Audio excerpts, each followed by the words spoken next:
sou a Ana. Eu sou a Clara. E bem-vindos a mais um Tech Talks. E hoje a gente tem um papo super interessante sobre o impacto da tecnologia no audiovisual. E para conversar com a gente trouxe a nossa professora Daniela Rubo. E se liga nesse currículo. Graduada em Rádio e Televisão pela Universidade Metodista de Piracicaba, mestre em Comunicação Social pela Universidade Metodista de São Paulo, doutora em Linguística Aplicada pela Unicamp e uma vasta experiência no ensino superior e produção audiovisual. Seja muito bem-vinda, Dani. Obrigada, meninas. Adorei o convite de vocês. Ah, que bom. Dani, indo direto ao assunto, sobre essas novas plataformas, TikTok, YouTube Shorts, você acha que eles mudaram o que significa fazer o audiovisual? Sempre de certa maneira, né? De certa maneira, eu acho que a grande revolução dessas plataformas está na possibilidade de você produzir com muito pouco. E às vezes a gente se engana um pouco, né? É claro que quem tem mais equipamento, quem tem mais formação, vai conseguir fazer um produto melhor. Mas as novas plataformas, elas permitem explorar linguagens e aí fazer evoluir. Evoluir não é uma questão de ser melhor ou pior, mas alterar linguagens, né? Então, eu acho que, nesse sentido, elas causam um impacto grande, sim. Sim, entendi. E você acha também que a tecnologia meio que democratizou o processo, né, de fazer o audiovisual com esses novos equipamentos famosos, essas câmeras, os softwares, etc.? Então, essa é uma pergunta que a gente tem que responder sem ingenuidade. Você vai falar assim, olha, ficou mais fácil produzir audiovisual? Ficou. Ficou mais acessível produzir audiovisual? Sem dúvida nenhuma. Só que daí a você acreditar que essa facilidade, a tua possibilidade de fazer até um curta com o seu, ou até um longa com o seu celular, que isso vai te transformar num expoente da indústria, não vai. Por quê? Primeiro que a gente tem, sim, qualidade técnica, né? E quando a gente está falando de uma produção de estúdio, uma produção da indústria, a dedicação e a qualidade técnica são gigantescas, tanto pelo equipamento que tem, como pela experiência dos profissionais. Então, já não é democrático, mas é como, eu diria, talvez até seja bem democrático mesmo, porque na democracia, teoricamente, todo mundo pode se candidatar a tudo. Mas na prática mesmo, tem uma série de interferências no caminho que não deixam esse lugar tão claro e tão acessível a todo mundo. E a distribuição também, a gente acreditou lá no começo da web, estou falando porque eu peguei esse começo da web, né? A gente acreditava muito de que agora é tudo democrático, todo mundo vê o que quiser e tudo, e não é bem assim. A gente vê, por exemplo, a gente viu crescer as big techs, e a gente entra numa plataforma acreditando que a gente entra igual a todo mundo, que todo mundo vai ser visto. Aí a gente começou com o impulsionamento e a gente começou até com uma espécie de censura das próprias big techs. A gente tem hoje muita discussão em torno de banimento de certos perfis, assim. Tem um que está bombando hoje, inclusive, se vocês quiserem falar sobre isso depois. Eu concordo muito com o que você falou. Acho que uma questão é a democratização, que, tipo, ficou um pouco mais, tipo, a questão de câmera e tudo. Mas a questão de nível técnico ainda, tipo, se você pega uma produção de cinema, coisa, é um negócio absurdo, né? Não, é muito de... Não vou falar que não dá, porque sempre tem alguém que, tipo, trabalha um monte até cansar e consegue fazer um negócio. Mas é muito mais difícil fazer um negócio nesse tamanho de produção, com essa qualidade, com, tipo, o celular normal, assim, com pouco equipamento, né? E acho que não é só a produção, acho que a distribuição também. Sim. No fundo, a gente não pode esquecer que a gente vive numa sociedade capitalista e que, portanto, as formas de produção são capitalistas. Sim. Então, por mais lindo que seja o seu filme, ou o seu vídeo do TikTok, se você não tiver como impulsionar para que ele tenha alcance, ele vai desaparecer nesse mar de informação. E, a rigor, o que impulsiona é dinheiro. Sim, hoje em dia a questão financeira tá acima da questão artística, né? Não, hoje em dia não, sempre Sempre. foi, na verdade. A gente tem um monte de filme. Ah, vamos pegar um exemplo bem comum, assim. Todo mundo acha lindo ganhar o Oscar, né? Ainda que quem seja da área mais de cinema, assim, acha que o Oscar é meio cringe. Mas É mais um prêmio pra visibilidade do que... que é importante, sim, né? Sim, Exatamente. do que se você for pegar, tipo, desculpa. cortei. Pode falar. Mas acho que, tipo, isso é uma coisa que eu percebi muito, principalmente agora entrando na faculdade. Você fala, nossa, Oscar é um glamour, não sei o quê. Sim, é importante, mas é mais pra uma questão de visibilidade do que uma questão artística, né? Na questão artística vale muito mais um Urso de Berlim, um Palmo de Ouro. Claro.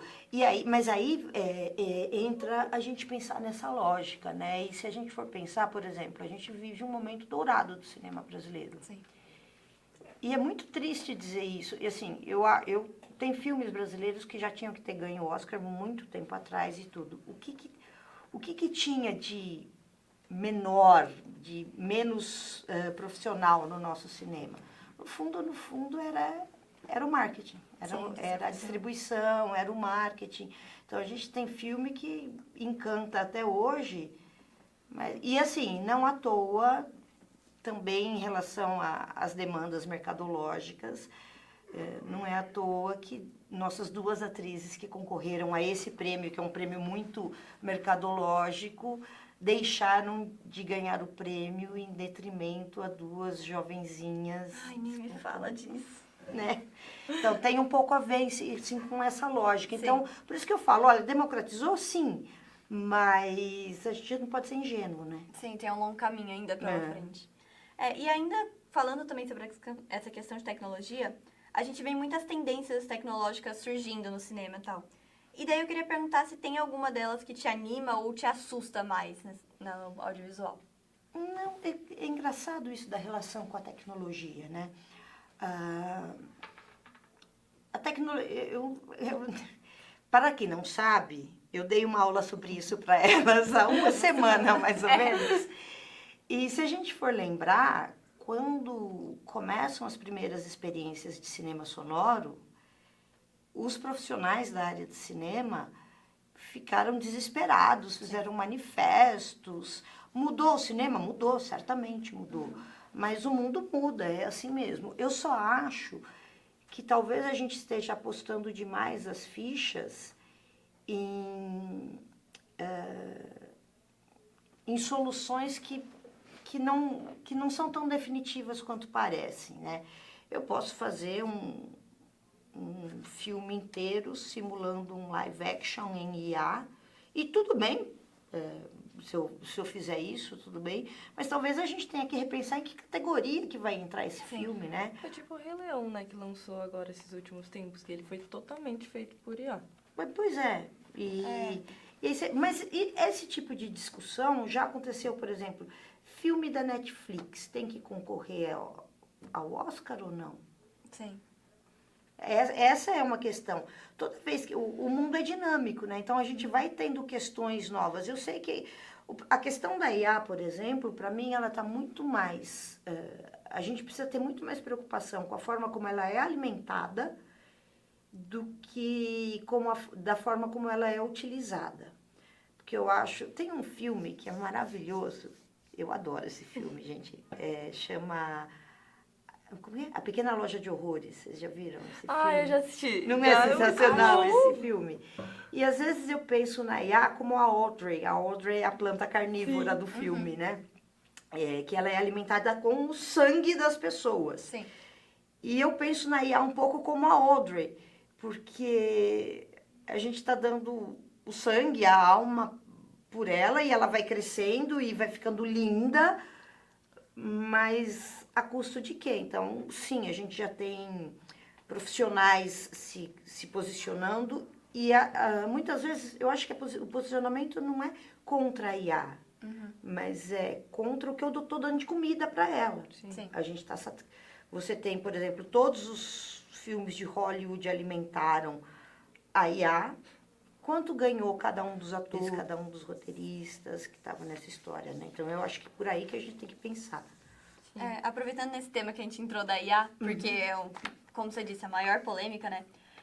Atualmente teve aquela grande polêmica da atriz Tilly Northwood, que foi criada por IA pela empresa, deixa eu checar aqui, Sequoia. E daí, isso é exatamente o que você falou, veio um gigante debate, assim, sobre a posição da IA na indústria e tal. E daí eu queria perguntar, tipo, uma parte você já respondeu, mas se você acha que tem um limite ético no uso da tecnologia dentro da criação audiovisual? Eu acho que ética, tem limite ético em tudo o que a gente faz. Não tem como. E com o IA não é diferente, mas ela é tentadora. Sim. Acho que a grande questão com a IA é que é muito tentador você... O que tem tranquilizado um pouco é que eu tenho percebido... Eu não sei se vocês têm essa sensação enquanto usuários, mas eu, enquanto professora, e isso aconteceu muito rápido, eu percebo um certo... Como que eu posso dizer? Uma certa decepção, uma certa frustração dos usuários, alunos de IA. Porque a gente sempre pensou muito em IA como aquela que faz tudo para mim e me tira todo o trabalho e não vai acontecer mais nada.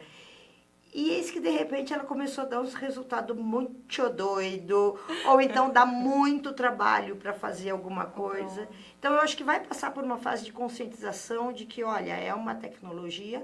Agora, tem ética, sim. A gente está falando de audiovisual, a gente não está falando só de cinema, né? A publicidade brasileira, que sempre foi muito reconhecida mundialmente, acabou de passar um vexame gigantesco em Cannes. Sim. Por uso indevido de IA, por... Não só, tá? Era esse o ponto que eu queria chegar. Foi um problema ético, porque, por exemplo, usaram IA e não falaram que era IA. Sim.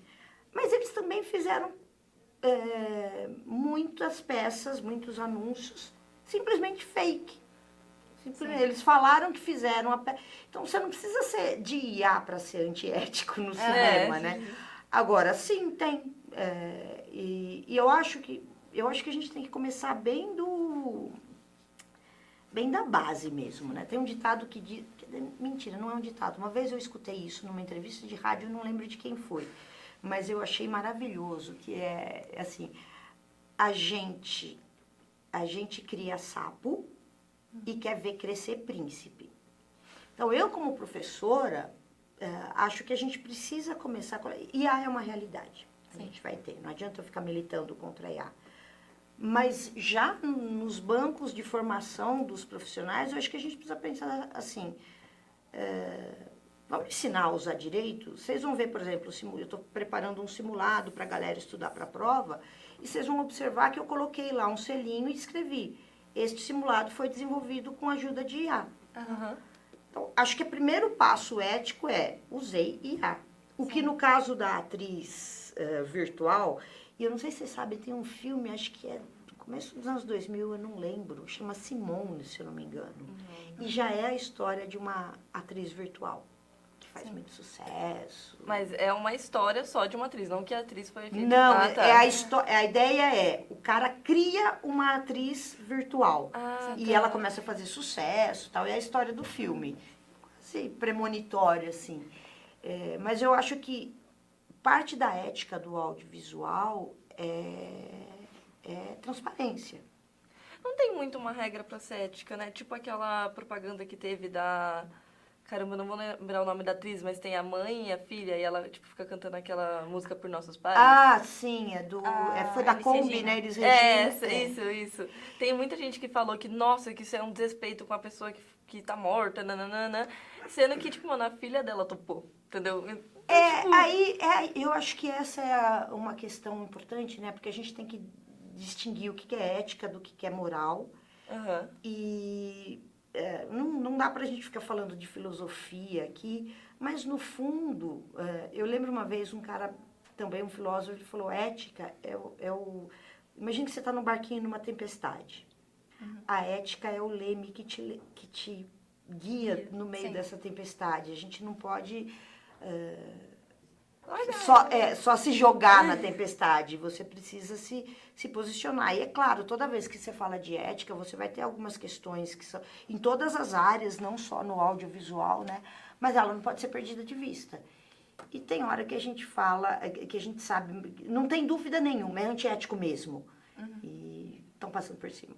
A questão da IA é que eu penso assim, é o que você falou. Eu talvez tenha um pensamento um pouco mais duro em relação a isso, porque de todos os lados você vê que o povo vai pra extremos, né? Já tem gente, tipo, não, filme completo de IA. Eu penso, tipo, gente, eu acho que IA gera, IA não cria. E eu penso que, apesar de a IA ser alimentada por criações humanas, não é uma criação humana. E eu penso que arte em si, principalmente filme, por exemplo, todas as artes, mas é que eu falo de filme porque é mais a minha área, né? Pra mim, pra um negócio ser considerado arte, tem que ter a emoção humana envolvida. Porque senão, pra mim, só me soa superficial, artificial, sabe? Mas na verdade essa é uma discussão que toda vez que alguma técnica foi... O cinema, Sim. quando ele surge, ele tem também essa resistência, porque era uma técnica, não é teatro, o ator não está ali. A televisão, a mesma coisa. Então vai ter um pouquinho disso sempre. Mas eu acho que é muito importante, talvez para mim seja o seguinte, olha, se eu fizer um filme maravilhoso, inteirinho com o IA, o Oscar vai para o engenheiro de prompt. Sim. A maravilha não é mais o resultado do filme, mas é como que eu fiz pessoa, isso. E aí talvez o artista seja esse outro cara. É delicado, não é tão simples assim, né? Mas não é à toa também que até hoje a gente percebe que com todos os recursos que a gente tem, você tem alguns realizadores, por exemplo, no cinema, que optam por trabalhar com a tecnologia com a técnica mais tradicional, mais antiga, e que vai gerar um resultado estético diferente, Sim. que vai... eu acho assim, quando você joga para IA, a IA vai fazer tudo, você está mandando uma mensagem pro universo que cara, nós somos desnecessários. Sim. Quando, na verdade, a IA poderia ser pensada como um instrumento maravilhoso na sua mão. É a questão dela não substituir, né? A gente aprender a usar ela como ferramenta. Que eu acho que é uma questão que, inclusive, encaixa muito com a questão do Oscar do Brutalista, que teve essa polêmica também esse ano.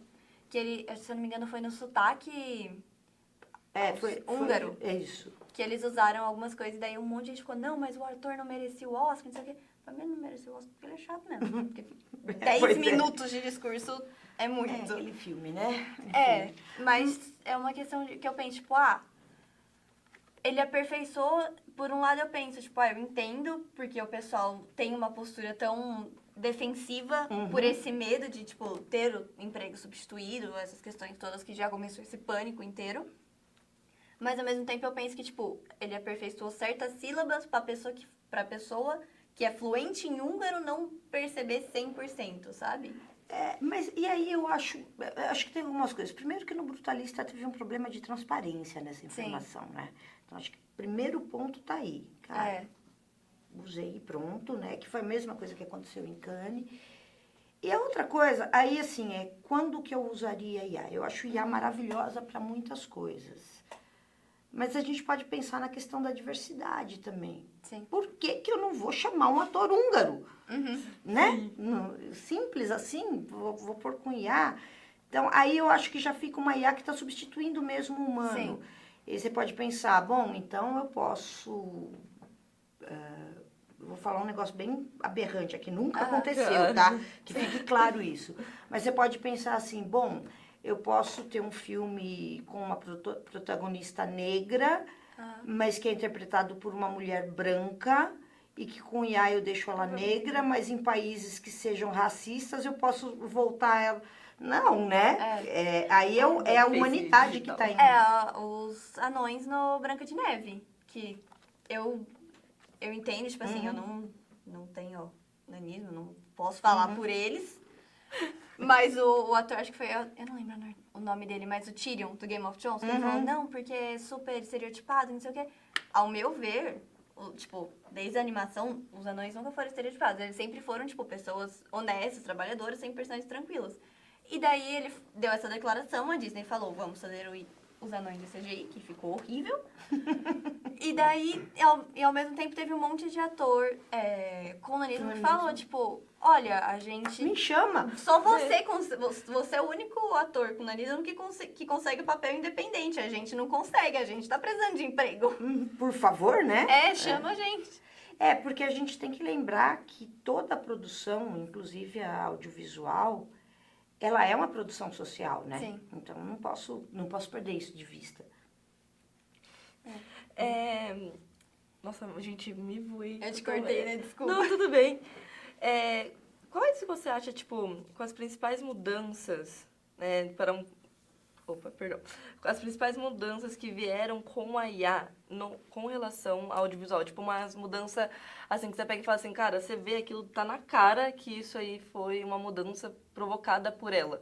Tipo, antigamente... Igual essa questão, tipo, da cor. Antigamente não tinha cor. Aí veio a cor e, claramente, quase não tem um filme em preto e branco. Se for, é alguma parte em preto e branco pra enfatizar alguma coisa. Sim. Então, você acha que veio com a mudança com a IA? Então, eu acho que a gente ainda está vivendo essa mudança, né? Então, elas podem vir de maneira positiva, a IA pode permitir que a gente faça coisas que antes eram muito difíceis de fazer, mas drone também faz isso hoje em dia, sim. né? Então, é uma possibilidade, mas enfim... A IA liberta um pouco dos limites naturais. Sim. Você pode, em princípio, fazer o que você quiser com o IA. No cinema também, o cinema sempre foi um pouco a arte de fazer o impossível, mas com as limitações, sei lá, IA não precisa respeitar a lei da física, por exemplo, seria uma possibilidade. A gente pode falar de roteiro, aí tem um risco também, né, porque vocês estudaram teoria da comunicação, vocês sabem que a indústria cultural o que faz é reciclar. Com IA isso fica muito mais grave, porque a IA não... Porque na indústria cultural você recicla o que faz sucesso, mas se alguma coisa surge fora desse sucesso, a indústria pelo menos tem o trabalho de ter que capturar e pôr para reciclar. A IA não tem essa possibilidade, ou tem muito pouco essa possibilidade, né, de disruptura, de alguma coisa assim. Então tem um pouco esse risco, um risco que já, no fundo, eu tenho pensado muito nos riscos da IA, e um deles é o risco da pasteurização. Mais do que já tem. Mas, porque, assim, no audiovisual ainda não tanto, porque agora que começam a se popularizar e ficarem viáveis os vídeos por IA fora do universo das grandes empresas, né? Mas se você olhar, por exemplo, para a produção de imagem em publicidade, para a produção de imagem estática, já surgiu um negócio que a gente chama de estética de IA. Já tem, você olha assim, você não sabe por quê, mas tem carinha de IA. Nossa, sabe quem tem cara de IA? Estão fazendo a série do Harry Potter, né?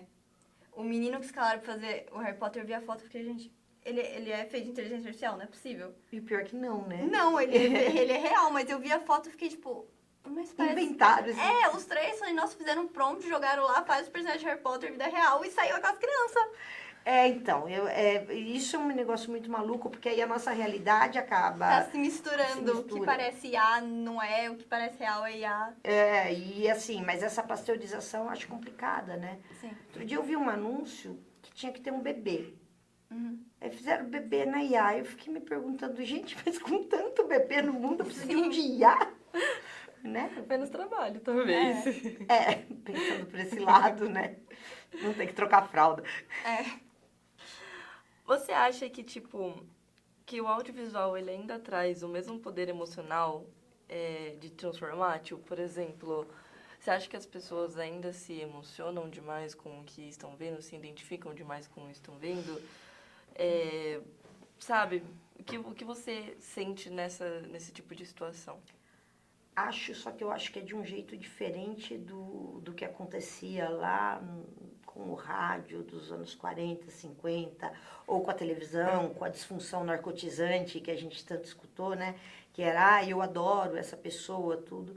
Mas se você for pensar, primeiro que o audiovisual hoje, ele circula muito no ambiente de plataforma digital, e a gente vê todas as plataformas migrando para esse formato, migrando não, mas contemplando esse formato do vídeo curto.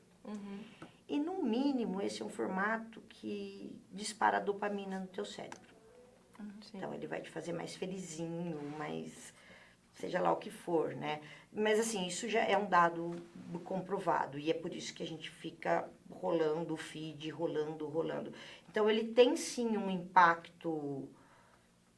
não sei se eu posso falar isso, mas socioemocional, que é social, mas também porque atinge o indivíduo do ponto de vista emocional, que é grande também. E eu acho que a gente migrou dos heróis da Marvel, dos grandes ícones e heróis que a gente tinha, mas a gente continua se espelhando. Sim. Em quem? Sei lá, nos influencers, por exemplo. E aí eu acho que é um pouco, eu acho que um dos problemas que o audiovisual em geral hoje em plataforma é que ele é um audiovisual sem curadoria.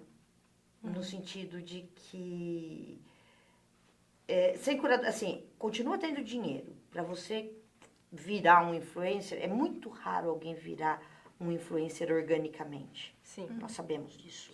É raríssimo isso. Então, tem dinheiro, tem recurso, mas não tem...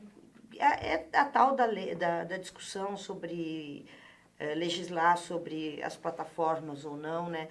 Mas, por pior que seja um jornal, ele tem regras a seguir, ele tem uma... Atualmente, a única regra de uma plataforma é engajamento. Sim. Então, a gente está criando formas de afetar emocionalmente o público bem irresponsáveis, para dizer o mínimo, né? Sim. E você falou dessa questão de produção vertical. Eu vi recentemente que a Globo vai fazer uma novela vertical. Eu fiquei, tipo, em que mundo chegamos? Foi, tipo... eu acho meio louco, assim, porque... não só você vê, que nem essa questão da dopamina também. Eu tava outro dia assistindo um filme com uma prima minha. Eu não consigo ver filme com ela. Porque elas, tipo assim, dá 5 minutos ela senta e começa a mexer no celular. Tipo, as pessoas não conseguem assistir um filme de 1h30 sem mexer no celular, sem fazer alguma outra coisa, sabe? Esse é um fenômeno que na verdade, a coisa do vício, né? Sim. Tem que a televisão gerou o vício dela no tempo dela também, né? Mas são coisas diferentes, momentos diferentes e com repercussões diferentes também.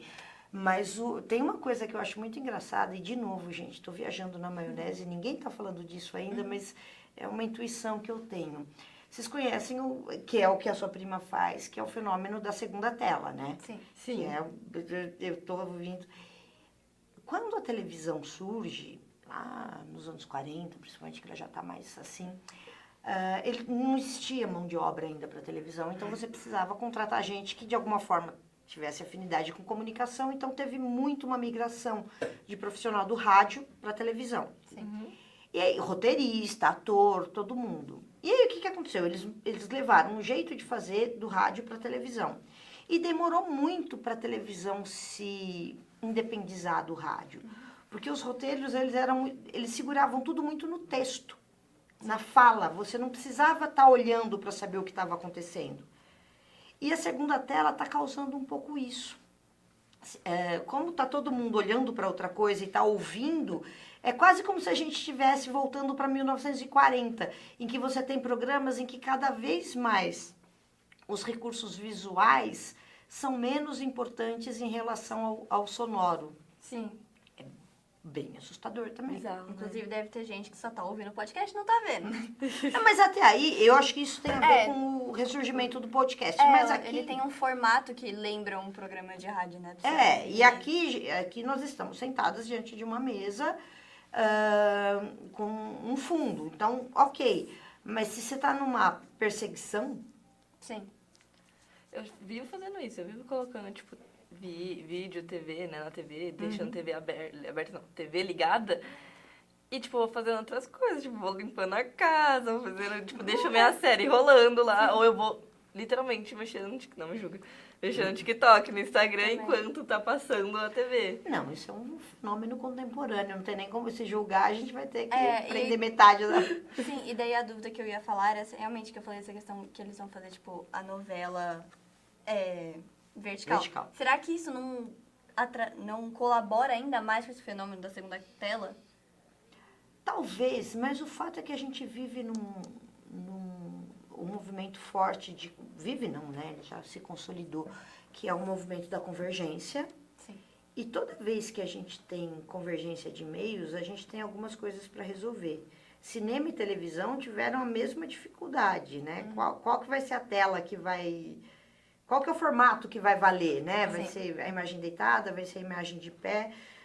A Globo está lá fazendo a experiência dela, enquanto isso o YouTube está investindo uma grana para aumentar consumo de vídeos por esse canal, e ele é horizontal.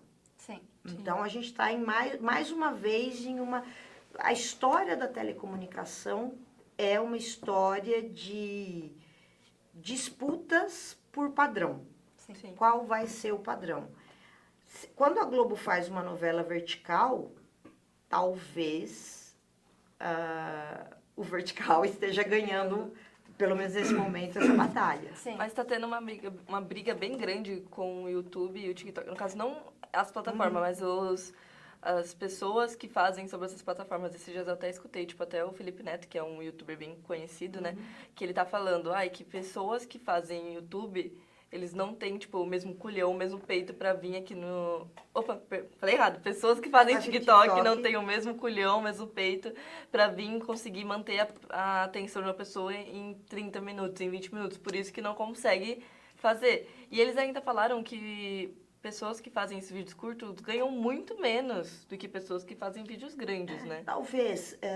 E aí eu acho que também, né, a gente tem, toda vez que você tem uma revolução técnica, você acaba afetando os profissionais. Sim. Muito ator de cinema mudo mudou de profissão quando o cinema virou sonoro. O próprio Chaplin deu uma decaída, se eu não me engano, né? Tipo, ele fez um ou outro... Ele resistiu, fez...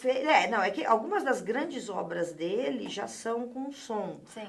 Mas, sim, ele viveu o impacto da transição. Ele viveu esse impacto, sim. Mas outros, enfim, Outros uma milhares transição perderam emprego. é forte assim, né? E aí eu acho que tem um olhar que a gente precisa ter de novo, que é o olhar não ingênuo, né? Sim. A gente tá nesse... Gente, vocês ouvem áudio em velocidade 2 vezes. Ops. A gente vive um mundo de aceleração muito claro e é por isso que vídeo curto está aí. Mas a gente tem algum criador de TikTok que a gente possa falar assim, cara, ele está fazendo está fazendo diferença como linguagem, ele está marcando parâmetros, ele está...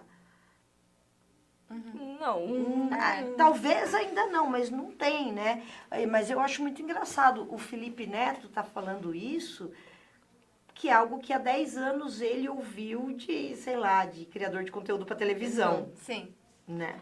Não, essa questão que você falou, tipo, alguém tá revolucionando o TikTok. Eu acho que não tem mesmo, porque você vem, alguém começa a fazer um formato tal. Eu vi que tava tendo um formato, tipo, gamificação. Então, sei lá, era um vídeo de maquiagem, e daí aparecia como se a pessoa fosse clicar, tipo, passando as coisas e tal. A partir do momento que uma pessoa faz isso, outras 50 mil vão fazer. E daí, tudo, tipo, eu acho que o TikTok ele não dá nem esse espaço pra você fazer, tipo, esse algo super diferente que vai se destacar de tudo. Porque a partir do momento que, tipo, um vídeo de uma pessoa fez alguma coisa diferente, viralizou, todo mundo começa a fazer igual. Mas Aquele olha trend. que isso é uma outra coisa muito curiosa, que é algo para a gente pensar com a produção de conteúdo, principalmente a produção de conteúdo audiovisual. Quando a gente falava de um filme, de uma novela, mesmo de um comercial, um dos maiores pontos de interesse desse produto é que, de alguma forma, ele fosse diferente, inovador, que é exatamente o oposto de uma trend. Sim. Uma trend é feita... Uma trend é sucesso quando ela é imitada, quanto mais gente está fazendo. Então, é uma outra lógica que funciona nisso daí. Sim. E que também é uma lógica de aceleração, gente, porque a trend que estava semana passada Não é mais não a é mesma. mais a de hoje. E aí também precisa saber quanto que a gente quer desse mundo vertiginoso, né? Sim. E tem algumas coisas. Quando saiu o Twitter, o falecido Twitter, né? Lá no comecinho da história dele, ele veio como esse microblog com, acho que era 144 caracteres, eu não lembro quanto que era. Mas era para texto muito curtinho. E teve um monte de coisa e tal, mas eu me lembro de um cara que tentou se manifestar, dizendo quanto era horrível você ter uma plataforma que te permitia escrever tão pouco. E aí ele fez um textão no próprio Twitter, dizendo, com uma Enviando, thread, né? né? Ah. E tentou se posicionar ali. Então, tem uma espécie de preocupação ou de discussão sobre forma e conteúdo. Sim. Vai acontecer no TikTok? Provavelmente vai, mas aí a gente entra de novo com a questão do papel do algoritmo, do impulsionamento, e isso faz muita diferença, né? E isso que a gente nem tocou num outro conceito que IA traz pra gente, que é bem grave, que é a tal da internet morta, né? Sim. Não tô sabendo. Vou resumir basicamente. Você tem inteligência artificial que pode gerar conteúdo. Uhum. Que ela pode não só gerar conteúdo, como automaticamente disparar esse conteúdo, tá? Sim. Então, você pode ter uma conta numa rede social que é 100% alimentada por inteligência artificial e que vai ter seguidores. Coisa mais fácil do mundo. Você faz em casa isso, se você quiser. Então, beleza, eu posso ter um robô que alimenta uma rede social. Beleza. Na outra ponta, eu tenho robôs de impulsionamento. Eu posso ter um robô que fica curtindo conta, que fica engajando. Em última instância, eu posso ter uma conta robô que é impulsionada por uma conta robô e que basicamente humanos não olham. Sim. Então, é algo a se pensar, né? Caramba, eu realmente Não tinha não pensado tava, nisso, não tava né? pensando nisso. Mas é algo a se pensar. Tem muito empresário da comunicação que está indo um pouco por esse lado e fala, mano... Tá correndo em círculo, né? Exatamente. O cachorro correndo atrás do próprio rabo, né? Pelo menos o cachorro é vivo, né? Respira. É. E você falou essa questão das trends, isso é uma coisa que eu queria até comentar contigo, porque a gente falou das trends, a gente falou dessa questão de o lucro tá acima da arte, e isso é uma coisa que eu ia até, que assim, não vale nem até perguntar, porque eu acho que é uma questão óbvia, desse faltar, eu pelo menos vejo ultimamente a falta de originalidade nas produções. Cara, esse negócio da falta de originalidade Pelo menos em grandes produções. Então, a indústria cultural já explica isso pra Sim. gente, né? A gente vai reformando que é um conceito absolutamente fundamental da indústria cultural, né? Que é transformar transformar a arte e a cultura em um produto. E um produto, por excelência, tem que ser padronizado, tem que ser pasteurizado. Eu acho muito engraçado, por exemplo, mas o coitado do americano não pode comer queijo francês. Porque, quer dizer, pode, mas... O americano come alguma comida que é comida de verdade? Então, mas uma das questões que é engraçado é que, assim, qualquer alimento que for entrar, salvo as exceções, o alimento que vai entrar nos Estados Unidos, e no Brasil, em todo país tem um pouco disso, mas nos Estados Unidos é muito forte, ele precisa ser pasteurizado. E um bom queijo azul não é pasteurizado, porque senão vai matar as coisinhas que deixam ele azul, os funguinhos que deixam ele azul. Então, quando a gente pasteuriza, quando a gente transforma muito em produto, não tem muito jeito, a gente perde... algo a gente perde. Sim. E a indústria cultural faz isso desde sempre. Você pode ser mais otimista com o mundo contemporâneo e falar, bom, a indústria cultural sempre fez isso, só que pelo menos agora todo mundo parece ter a chance a oportunidade de poder produzir alguma coisa, não é mais só o milionário magnata das redes. ou você pode pensar que, na verdade, não é bem assim, né? Tem um episódio sensacional de Black Mirror. Eu sei que Black Mirror já é velho, já é crente, mas eu vejo muito pouca gente falar desse episódio e ele é fundamental para estudante de comunicação, que é o... Putz, agora eu não vou lembrar o nome. Não sei quantos milhões de méritos. Depois vocês colocam na legenda lá. É um que o cara... Que eles ficam trabalhando, eles têm que ficar pedalando para gerar energia e aí a chance deles é ficar famoso e ir pro showbiz, não sei o quê. E aí o cara se apaixona por uma garota que quer cantar e dá um negócio errado e ele invade o programa e ele grita, xinga todo mundo ao vivo. Mas o que me chama atenção nesse episódio é que depois que ele faz tudo isso, a indústria chama ele para fazer um programa para ficar xingando e falando mal de todo mundo ao vivo. Nossa, todos os virou dias. comércio. Virou produto. Virou produto. A indústria cultural, ela tem essa capacidade, né? Transformar tudo em produto, até aquilo que a ataca. E, então, não é algo realmente novo. Sim.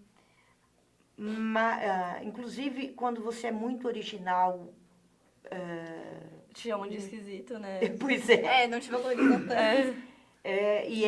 Aí é um equilíbrio muito delicado. Sim. Quando você é muito original, causa estranheza nessas pessoas que têm a sensação, né, de ter trends. É porque é tudo padronizado, né? Igual a gente tá falando desde o início. Então, quando vem com algo muito original, causa a sensação de estranheza e aí isso gera hate.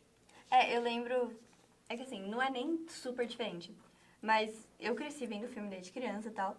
E tem o Lost in Translation, da Sofia Coppola, que eu adoro. Porque eu acho que, tipo assim, eu não sei, ela tem um negócio, uma melancolia que ela traz nos filmes, assim. E essa questão do final... Esse filme é muito melancólico. E essa questão do final aberto é uma coisa que eu sempre gostei. E daí eu tava conversando alguma coisa desse filme com meu pai e minha mãe. Nossa, esse filme é uma bosta, que não sei o que não tem final. Eu falei, tipo, mas em momento nenhum, tipo... ele caminhou pra algum final super resolvido, essas coisas. E minha mãe ficou tipo, não, mas não tem resolução. Então, aí que tá. A gente pensa em cinema, por exemplo, a gente pensa muito na narrativa clássica, começo, meio e fim, herói, sofrimento e tal. Mas a gente tem alguns filmes maravilhosos. Tem um muito mais recente, que é o Dias Perfeitos. Acho que é Dias Perfeitos. Sim, do Wim Wenders. É do Wim Wenders, isso mesmo. O japonês, fala Wim Wenders, a gente tem que fazer... O filme é em Tóquio, né? Sim. E ele não tem estrutura narrativa. Mas ele é a coisa mais linda do mundo. Mas é isso, ele é lindo, mas ele ainda é do círculozinho cult. Alguns caem depois no gosto. Gêneros mudam, gostos mudam. Mas a literatura também foi feita de gente esquisita. Van Gogh se matou sem vender nenhum quadro. Sim. Então, acho que é parte do processo também, né? Sim. Eu acho que os grandes gênios, assim, ou pelo menos, tipo, os diretores, as coisas que eu consumo que eu acho mais, tipo, fodas, assim, mais diferentes, eu vou conversar com alguma pessoa e falar, tipo, nossa, eu achei um porre. Tipo, o David Lynch, eu adoro Twin Peaks. Eu vou conversar com a pessoa, eu não entendi nada. Eu falei, tipo, mas o David Lynch, ele não faz filme pra entender. Ele faz o filme, ele faz o negócio, ele faz o que você quiser que isso daqui. Joga. Ele fala, você que escolhe o que isso aqui significa. Talvez a gente só tenha que acostumar a ser meio esquisito. Mas isso também, talvez a gente possa pensar nisso, né? Vocês estão falando de originalidade na produção audiovisual. Em que medida a gente quer ser original na vida também? Sim. Em que medida a gente não quer ser... A gente, enfim, as pessoas, né? Não querem... Ficam com medo de usar o cabelo diferente, a roupa diferente. Mano, eu acho que é tudo 100% não original. Até quem é esquisito, né? Quem não é original de algo. Tipo, se você for...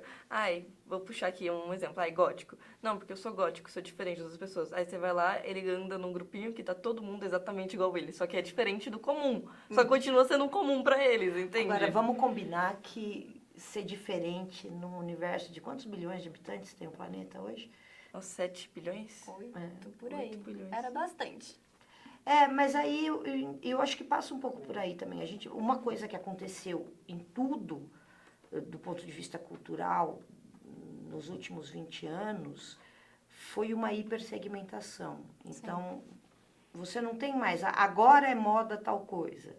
Você tem nichos. Audiovisual, a mesma coisa. Tem a tal da modinha, né? Trend é isso. Trend é vou entrar na modinha e vou funcionar. E tudo bem, é um pouco faz parte do ser humano, né? Se você for pensar, o que faz um país, uma nação? Você tem que falar o mesmo idioma, você tem que pensar meio igual, tem que aceitar as mesmas leis. Você tem que ser um pouco igual, é parte da experiência humana ser igual. Mas o que eu acho que muda um pouco é que, em alguma medida, valorizou-se o original, né? O diferente, né? Nesse sentido diferente. E a gente vive um momento de valoração do igual. Sim. Quando eu faço uma trend, não algo que seja diferente de todos os outros, eu estou explicitamente dizendo que eu estou copiando o outro. Sim. E essa valorização da cópia é que é algo muito contemporâneo e meio bizarro. Eu quero fazer parte de algo, né? Mas eu, pelo menos, de experiências pessoais, assim, até aquele grupinho completamente padronizado, certinho, tudo um parecido com o outro, independente de se a pessoa vai ser gótica, se a pessoa tem um estilo mais, tipo, tradicional, mais dentro desses padrões, todo mundo tem alguma coisa de esquisito. Tem uma frase do Caetano Veloso, né? Ele fala que de perto ninguém é normal, né? Bom, eu acho que a gente fugiu um pouco do assunto. Pode voltar, tá, gente? Não, era mais pra finalizar, porque a gente colocou uma caixinha no nosso Instagram pra fazer perguntas rápidas enviadas pelos nossos ouvintes e umas reflexões, né? O meu acho que talvez já tenha até sido, de certa forma, respondida, que é se a tecnologia facilitou ou dificultou o trabalho de quem faz audiovisual, né? Pois é. Acho que tem os dois pontos, né? Eu garanto para vocês que um editor de vídeo prefere 1000 vezes editar digitalmente do que ficar passando a fita. Cortando a película. Então, eu acho que nesse sentido facilitou mesmo. Mas, por exemplo, aumentou a concorrência, né? Sim. E aí, ser bom passou a ser um diferencial grande, né? Sim. Acho que por aí. E você vê o avanço da tecnologia como um potencial risco de perdermos a essência do storyline ou de boas narrativas? Eu vejo o avanço da tecnologia como algo inevitável, é da experiência humana. Agora, o que a gente faz... Aí eu acho que é um ponto que a gente tem que fazer, não é acreditar na tecnologia, é acreditar na humanidade. Eu acho que a humanidade é capaz de contar boas histórias e tem necessidade de contar boas histórias. Então, não tem tecnologia alguma que vai impedir isso. Talvez a gente possa pensar num negócio meio Matrix, assim. Não Matrix, mas no sentido assim, olha, tem um monte de gente que quer consumir sempre o igual, mas dá para não fazer o igual, dá para fazer... você continua podendo ser original mesmo com tecnologia, apesar da tecnologia, ou graças à tecnologia em alguns casos. E não tá errado você querer, tipo, consumir as coisas em um padrão. Eu sou aquela pessoa que eu vejo Friends uma vez por ano. Eu tô almoçando, todo dia eu tô vendo Friends, entendeu? Pois é. Mas tipo, é o saber que você tá vendo algo sempre no mesmo padrão, mas eu acho que não é o, tipo, pensar, tipo, não, eu excluir o que é fora do padrão, sabe? Eu acho que também depende. Eu acho que tem gente que quer ficar... Tem gente que quer ficar na Matrix pra sempre. Sim. E tudo bem, fica aí. De boa. Eu acho que é mais uma questão de, tipo, não negar que existe outra realidade, entendeu? Outra coisa, assim. E assim, cara... Na verdade, eu acho que a gente precisa respeitar um pouco... Os dois lados. Eu acho... Opinião, né? Opinião e até... Acho que até desejo mesmo. Assim, olha, eu não assistiria Friends uma vez por ano e tá tudo bem. Sim. Então, Mas porque, tipo, é o que eu vejo. Tipo, eu gosto muito de assistir coisas que falam que não são pra minha idade. Tipo, por exemplo, desenhos infantis. entendeu? E Traz um conforto. tipo, É a mesma mano, coisa eu com quero. Friends. Quando eu chego em casa, eu quero almoçar. Tudo bem que a gente também precisa dar uma atenção pra isso, porque a maioria da nossa geração não consegue assistir, comer alguma coisa sem assistir. Tipo, não consegue engolir sem estar alguma coisa passando. Então, tipo, eu chego aí na minha casa, eu vou almoçar, eu quero assistir alguma coisa. Eu não quero assistir um jornal nacional que passa todas as tragédias do mundo. Não, eu quero assistir uma Bluey, uma Hello Kitty, sabe? Uma coisa bem tranquilinha, que às vezes nem fala, tem, mas só pra distrair a mente, sabe? Pra, tipo, desacelerar o que tá acelerado. Foi o papel da novela nos anos 70. Tem um respiro, né? É. E ok também, mas o que eu quero dizer é que não tem certo ou errado. Sim. Tem o fazer, né? É. A gente tá nessa. Como tudo na vida. É. E que tipo de conteúdo audiovisual você vê hoje em dia que mais te inspira? Tem certeza que você quer que eu responda? Não, mete a mala, vai. Não tem, você mesma falou, tem que respeitar, não tem julgamento. Pois é. Assim, uma coisa que eu adoro, assim, eu adoro filme antigo, eu assino plataforma de filme antigo, vejo 1000 vezes o mesmo filme antigo que eu quero. Eu adoro filme e série de terror. Nossa, Assim, sim.